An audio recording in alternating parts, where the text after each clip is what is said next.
Hello दोस्तों, नमस्कार। स्वागत है आप सभी का हमारे YouTube channel GK Prince academy पर।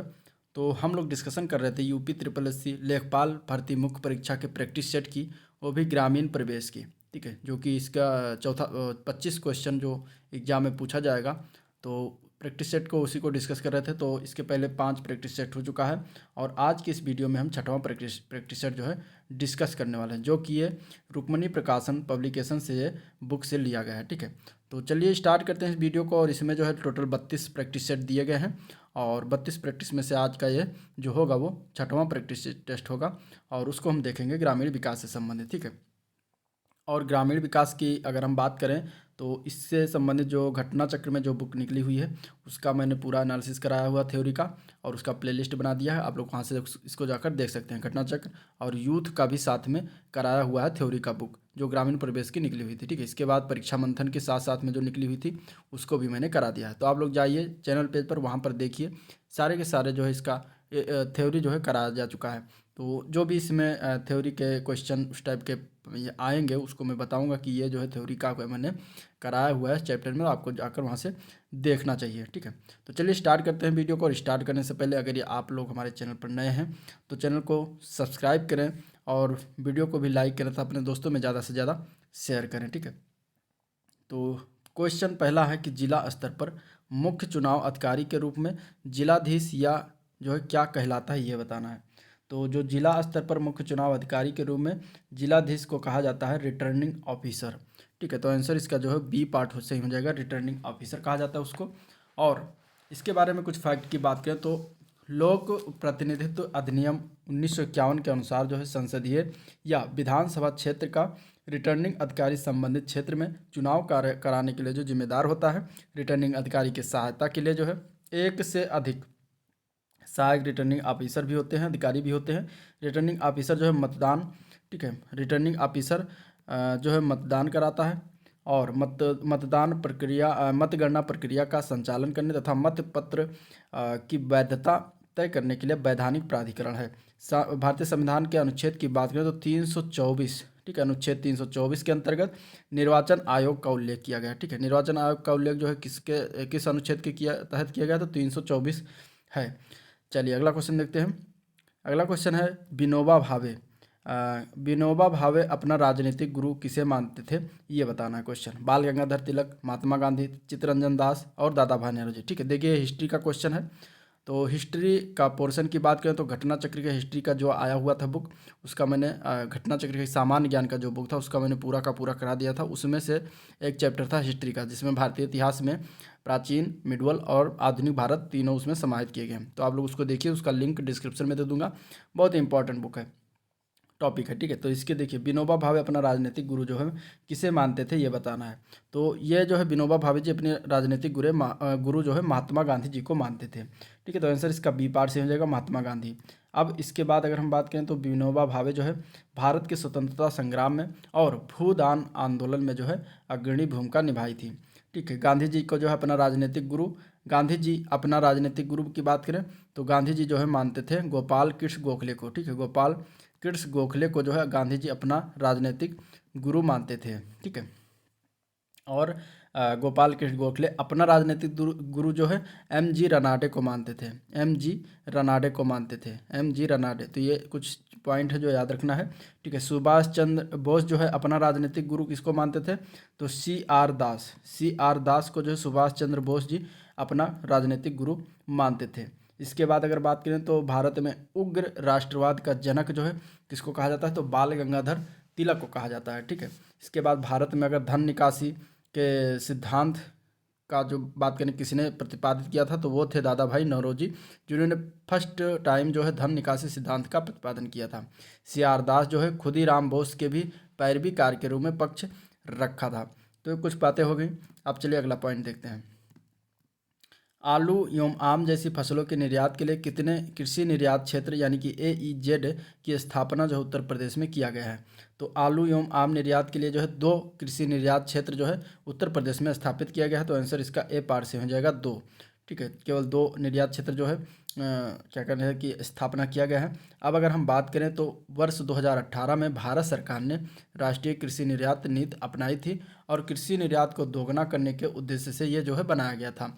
उत्तर प्रदेश सरकार ने जो है 2019 में जो है कृषि निर्यात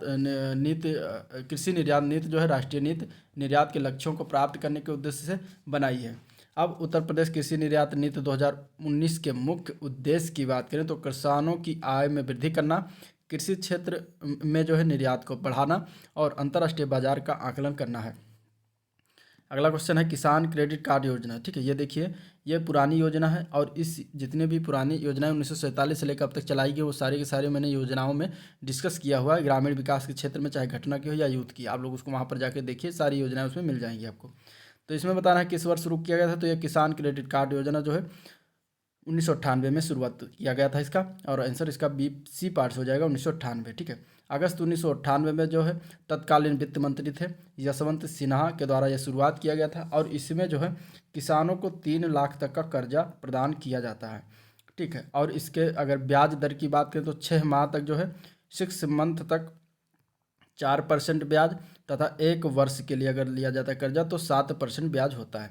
किसान क्रेडिट कार्ड की वजह से किसान अपनी फसल का बीमा भी करवा सकते हैं जिसमें फसल नष्ट होने का मुआवजा भी दिया जाता है। किसान क्रेडिट कार्ड योजना के अंतर जो है केसीसी धारक को, ठीक है, केसीसी धारक को व्यक्तिगत दुर्घटना बीमा कवर भी प्रदान किया जाता है। अगर मृत्यु हो जाए तो 50,000 रुपया, विकलांगता होने पर 25,000 रुपया इसमें प्रदान किया जाता है। ठीक है, इस योजना के अंतर्गत जो है 70 वर्ष तक जो है कवर प्रदान किया जाता है। तो ये सारी बातें हो जाएगी केसीसी के बारे में। अगला क्वेश्चन देखते हैं, किस वित्तीय वर्ष के संघीय बजट में जो है कृषि वर्षा बीमा योजना को लागू किया गया था, ये बताना है। तो इसका आंसर हो जाएगा सन 2004-05 के संघीय बजट में जो है कृषि वर्षा बीमा योजना को लागू किया गया था। ठीक है, और ये जो है अब अगर इसके पॉइंट की बात करें तो भारतीय कृषि का 65% हिस्सा जो है वो वर्षा पर ही निर्भर होता है और वर्षा बीमा योजना जो है कम वर्षा के कारण फसलों की कम पैदावार की संभावना को कवर करता है। इस बीमा योजना में जो है 3 तरह की जो है बीमा योजना है। ठीक है, और पहला है कम अवधि वाले फसलों के लिए जून से सितंबर तक लागू रहता है। दूसरा है मध्यम अवधि वाले फसलों के लिए जून से अक्टूबर तक लागू रहता है। तीसरा है लंबी अवधि की फसल के लिए जून से नवंबर तक लागू रहता है। ठीक है, वर्षा बीमा योजना की सभी मुख्य फसलों को इसमें रखा गया है। तो ये बातें कुछ होगी। अब अगला क्वेश्चन देखते हैं। देखिए, अगला क्वेश्चन है भूमि प्रदूषण उत्पन्न होता है किसके द्वारा उत्पन्न होता है, किससे उत्पन्न होता है।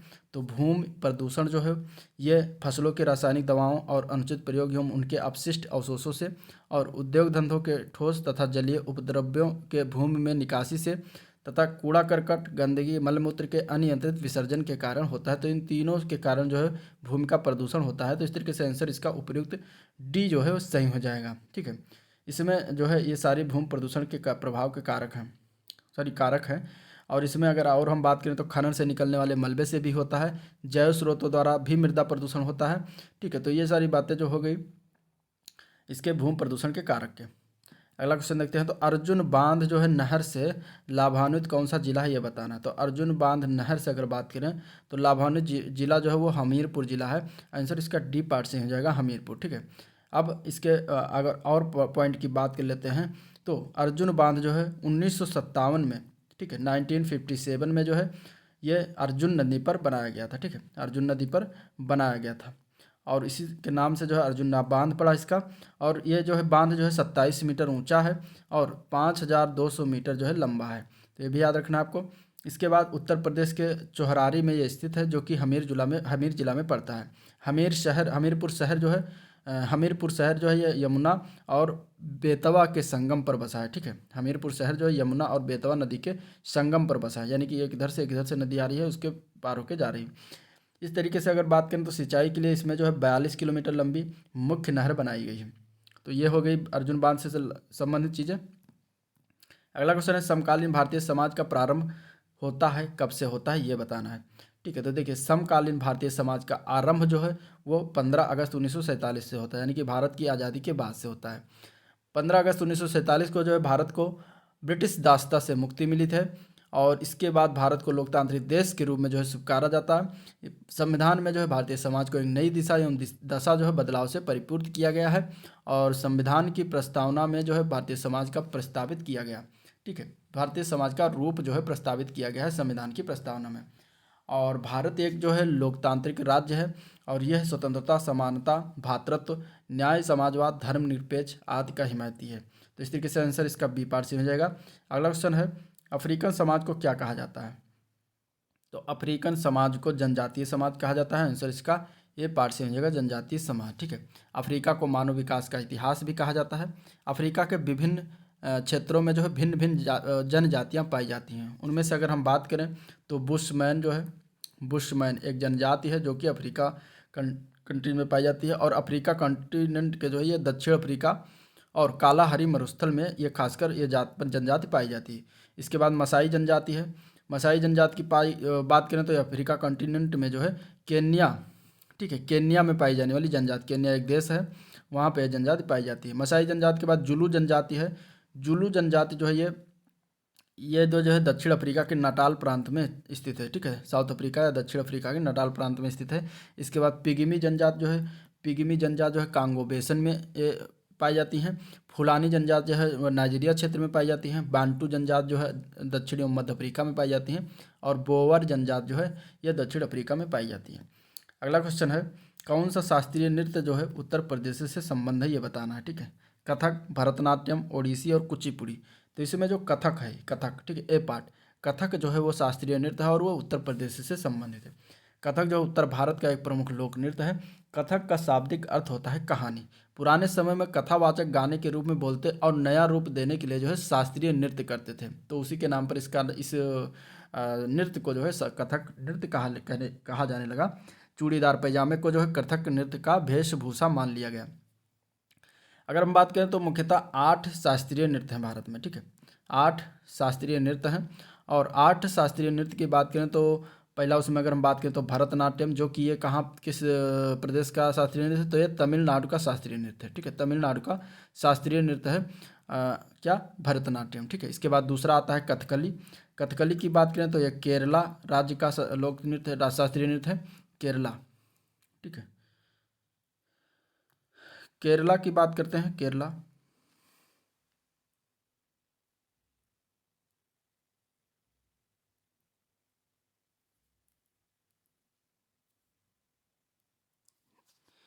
ठीक है, केरला। आगे देखते हैं, कथकली के बाद हो गया कथक। कथक उत्तर प्रदेश का हो गया। इसके बाद आता है ओडिसी। ओडिसी जो है उड़ीसा राज्य का है।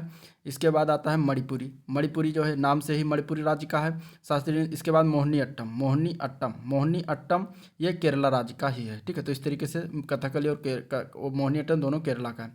कुचिपुड़ी की बात करें तो यह आंध्र प्रदेश का आता है और एक आता है सत्रिया नृत्य, जो कि यह असम राज्य का शास्त्रीय नृत्य है। ठीक है, और ये जो है एक पुस्तक आई थी नाट्य शास्त्र, जो कि भरत मुनि ने लिखा था और उसमें शास्त्रीय संगीत का इन्होंने जो है वर्णन किया था।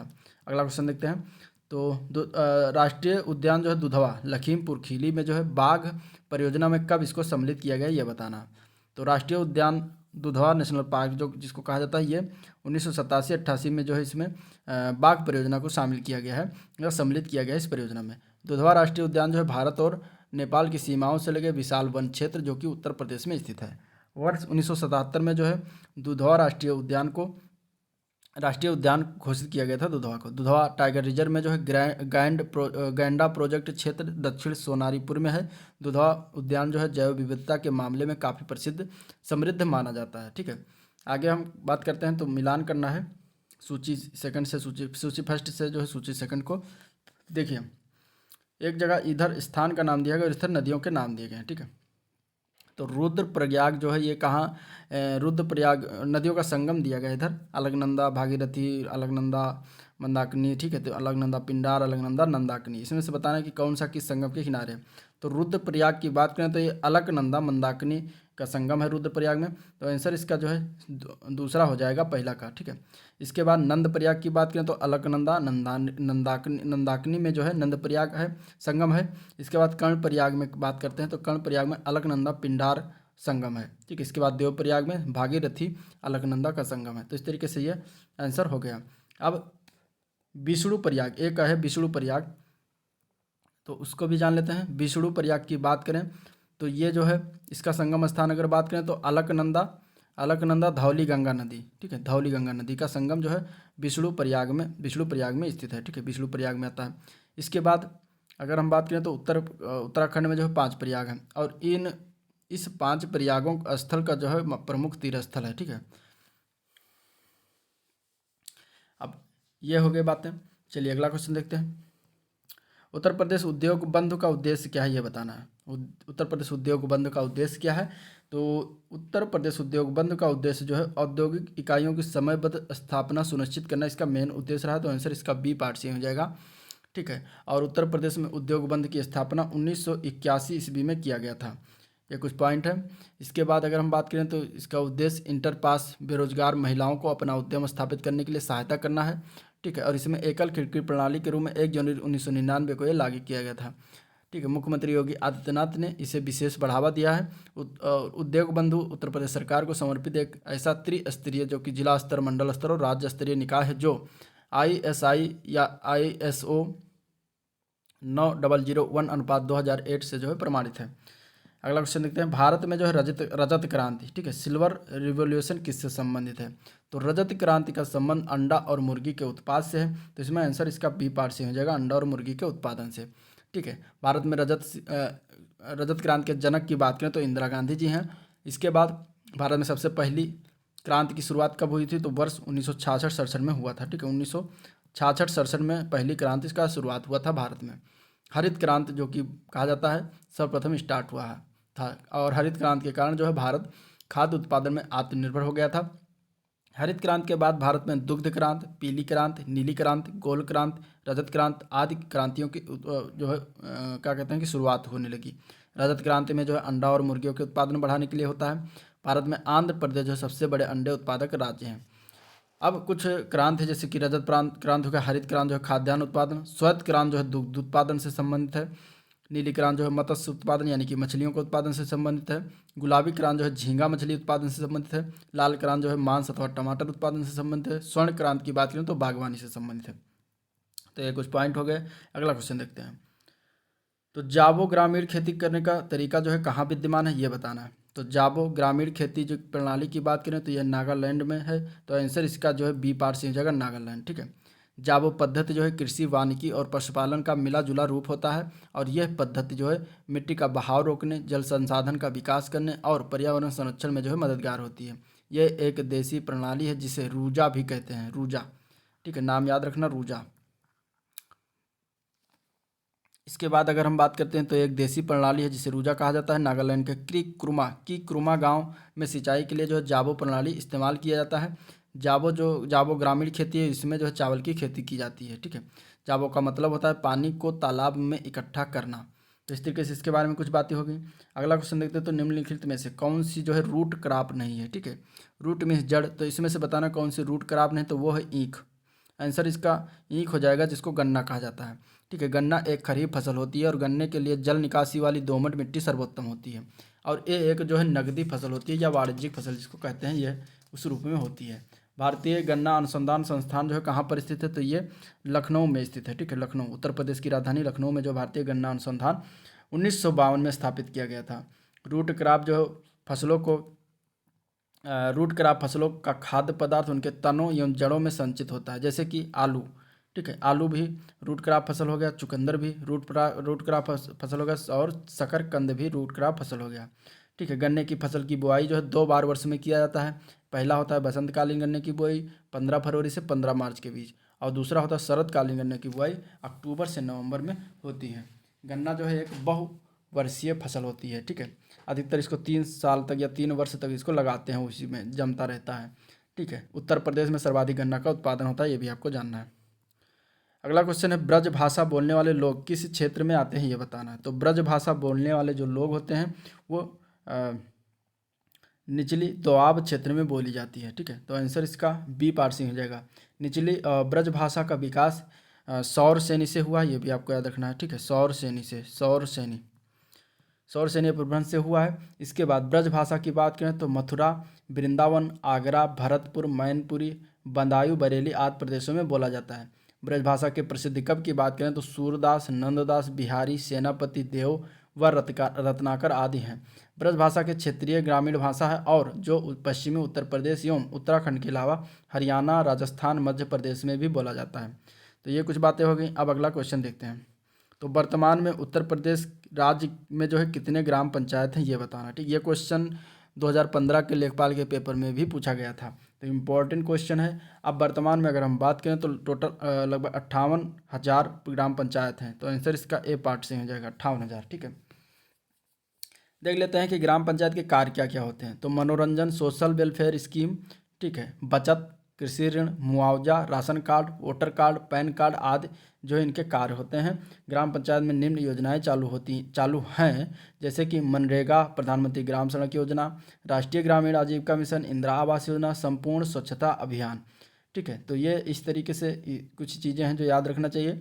मार्च 2021 के अनुसार अगर हम बात करें तो उत्तर प्रदेश में ग्राम पंचायतों की संख्या कितनी है लगभग टोटल, तो 58,194 है टोटल। ठीक है, और उत्तर प्रदेश में ब्लॉक की संख्या बात करें तो ब्लॉक कितने हैं, तो टोटल 826 ब्लॉक हैं। अगला क्वेश्चन देखते हैं। तो उत्तर प्रदेश का राज्य पक्षी कौन सा है ये बताना है। तो उत्तर प्रदेश का राज्य पक्षी का नाम है सारस। सारस इसका नाम है, आंसर इसका बी पार्ट से है। इसके वैज्ञानिक नाम की बात करते हैं सारस के, तो ग्रूस एंटीगोन है। ठीक है, यह दलदली भूमि क्षेत्रों में इसका जो है निवास और प्राकृतिक आवास संकुचित होने के कारण सारस जो है संकटग्रस्त प्राणी हो गया है। सारस जो है गंगा के मैदानी भाग तथा उत्तर भारत के उत्तर और उत्तर पूर्वी भागों में जो है सामान्यतः यह पाया जाता है। नेक्स्ट क्वेश्चन देखते हैं। तो निम्नलिखित में से कौन सा हरित क्रांति का घटक है यह बताना है।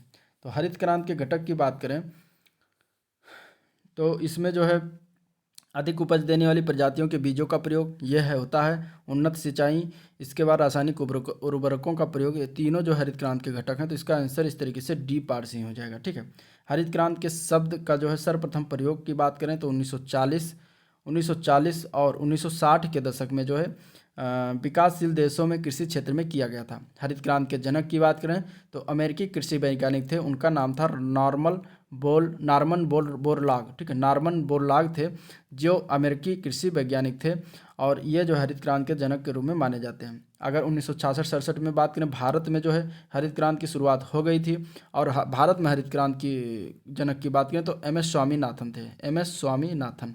तो ये भी आपको याद रखना है। ठीक है, अब इसके संस्थागत अगर तकनीकी सुधार या संस्था का सुधार की बात करें हरित क्रांति में, तो रासायनिक उर्वरक का प्रयोग, उन्नतशील बीजों का प्रयोग में वृद्धि, सिंचाई सुविधाओं का विकास, पौधा संरक्षण, बहुफसली कार्यक्रम, कृषि सेवा केंद्र की स्थापना, मृदा परीक्षण और कृषि की शिक्षा एवं अनुसंधान आदि जो है इसके प्रमुख घटक आते हैं।